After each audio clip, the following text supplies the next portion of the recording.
नमस्कार, मैं हूं स्नेहा और आप देख रहे हैं दी एज लीगल, जहां हम कानून की जटिल बातों को आसान भाषा में समझाते हैं ताकि आप अपने अधिकारों को जानकर एक जागरूक नागरिक बन सके। तो चलिए शुरू करते हैं आज की प्रमुख कानूनी खबरों के साथ। सुप्रीम कोर्ट ने एक अहम फैसला सुनाते हुए कहा कि अगर किसी नाबालिग की संपत्ति उसके अभिभावक ने बिना अदालत की अनुमति के बेच दी हो तो बालिग होने के बाद उसे उस बिक्री को रद्द करने के लिए अदालत में मुकदमा दायर करने की जरूरत नहीं है।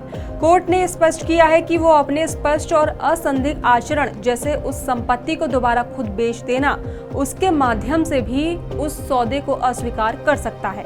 ये फैसला जस्टिस पंकज मित्तल और जस्टिस प्रसन्ना बी वराले की पीठ ने कर्नाटक से जुड़े एक मामले में दिया है।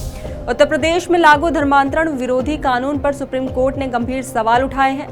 अदालत ने टिप्पणी की है कि ये कानून धर्म बदलने के इच्छुक लोगों के लिए प्रक्रिया को अनावश्यक रूप से कठिन बनाता है। जस्टिस जेबी पारडीवाला और जस्टिस मनोज मिश्रा की बेंच ने इस बात पर चिंता जताई है कि कानून के प्रावधान सरकारी अधिकारियों को धर्म परिवर्तन की प्रक्रिया में दखल देने का अधिकार देते हैं। बेंच ने कहा कि ऐसा लगता है कि मानो इस कानून का उद्देश्य धर्म परिवर्तन पर निगरानी बढ़ाना हो। हालांकि सुप्रीम कोर्ट ने यह भी साफ किया है कि इस समय वो कानून की संवैधानिक वैधता पर विचार नहीं कर रही है।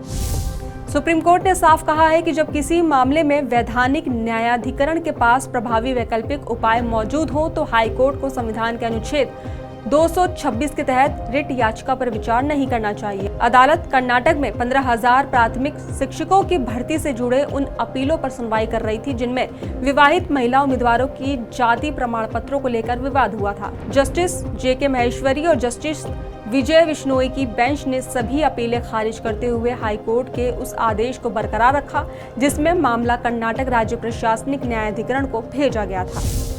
दिल्ली हाईकोर्ट ने जीवन के अधिकार के दायरे को स्पष्ट करते हुए पॉपुलर फ्रंट ऑफ इंडिया यानी कि पीएफआई के एक सदस्य को पैरोल पर जाने की अनुमति दी है। आरोपी पर आतंकवाद को बढ़ावा देने और वित्त पोषण के आरोप है, लेकिन कोर्ट ने उसे अपनी दिवंगत सास के फातिहा समारोह में शामिल होने की इजाजत दी है। अदालत ने कहा कि जीवन के अधिकार में धार्मिक और व्यक्तिगत कर्तव्यों का पालन भी शामिल है, इसलिए किसी व्यक्ति को इससे वंचित नहीं किया जा सकता। सुप्रीम कोर्ट ने केंद्र सरकार से पूछा है कि क्या देश में ऑनलाइन गेमिंग और सट्टेबाजी प्लेटफॉर्म्स को पूरी तरह बैन किया जा सकता है। कोर्ट में दायर एक जनहित याचिका में आरोप लगाया गया है कि कई वेबसाइट्स सोशल मीडिया या फिर ई स्पोर्ट्स गेम की आड़ में जुए और सट्टेबाजी को बढ़ावा दे रही हैं। इस याचिका में ऐसे सभी प्लेटफॉर्म्स पर पूरी तरह प्रतिबंध लगाने की मांग की गई है। जस्टिस जेबी पारडीवाला और जस्टिस केवी विश्वनाथन की पीठ ने केंद्र से 2 सप्ताह में जवाब मांगा है। तो ये थी आज की बड़ी कानूनी खबरें।